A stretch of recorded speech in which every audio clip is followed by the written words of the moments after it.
The Sun has spoken exclusively to a former Ashley Madison employee who has lifted the lid on life at the scandalous extramarital dating site.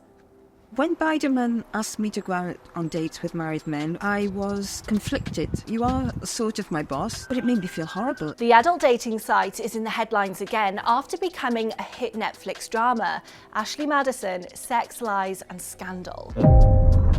Life is short, have an affair. That sounds intriguing. Ashley Madison was ahead of its time. The vision was to be the largest and only website for married people who wanted to have an affair. People like to look into other people's lives. They like sex, they like infidelity, they like adultery, they like scandal. Sarah Symonds, a former publicist, has shared the juicy and damning details from behind the scenes. And no, Biderman. Quite a slick guy. I would say he's quite an insecure guy. It's a dating site with a huge caveat. It's for people who are already in relationships but looking to pursue that proverbial something on the side. The site gained notoriety for allegedly publishing fake profiles of women looking to have affairs. When Biderman asked me to go out on dates with married men or even converse with them on email, I was conflicted because I thought, well, you are sort of my boss.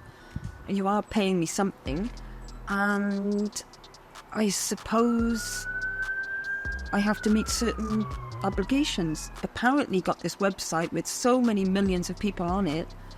I'm sure there's more interesting people than me, and I would have imagined my position as spokesperson to be more aloof, and he wouldn't want to put me in that arena. So I was quite angry that he would subject me to that. Ultimately, with Ashley Madison, there were 37 million people who signed up to use this app.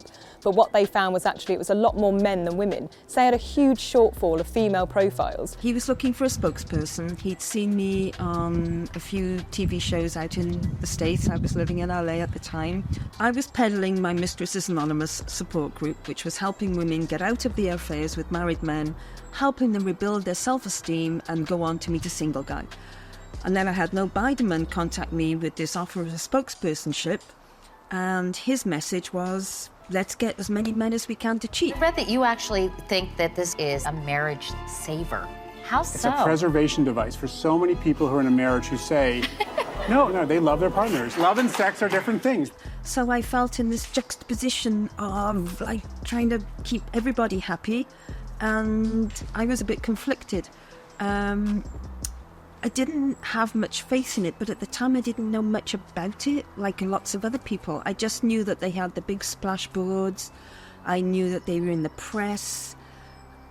I knew that they wanted their names out there. People signing up to the website, certainly at that time, would have had no idea that rather than getting contacts with sexy, exciting women who are up for illicit affairs, they were in fact dealing with regular members of staff. It's very exciting when you first sign up and you look at all the profiles and you email a bunch of people, and yeah, you're excited, you're enthusiastic, you can't wait to see what this brings.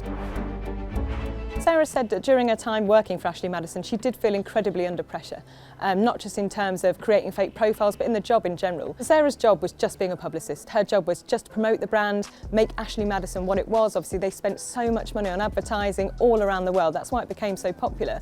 But for Sarah, it must have been incredibly difficult that within that brand remit that she had, that she was being asked to do so much other stuff. Life is short, have an affair. It used to stop traffic. And obviously they rolled it out in America, the land of plenty.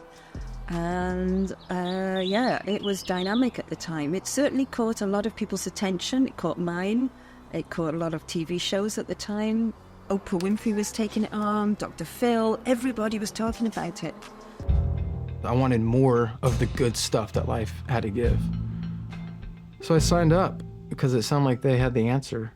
At the time, I think perhaps they were fulfilling a need.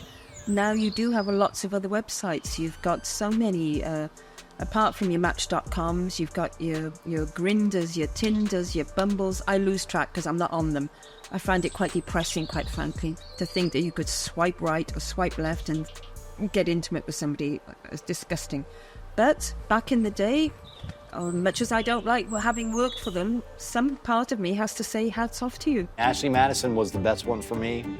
One of the reasons Ashley Madison has worked so well for me, it allowed me to be very specific in what I was looking for. In a way, maybe it was of its time. I don't think now it would exist. because there's too many other options for people.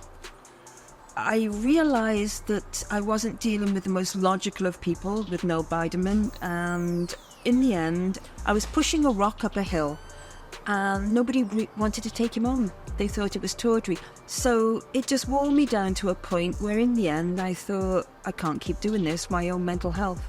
I think Ashley Madison should stay in the rearview mirror now.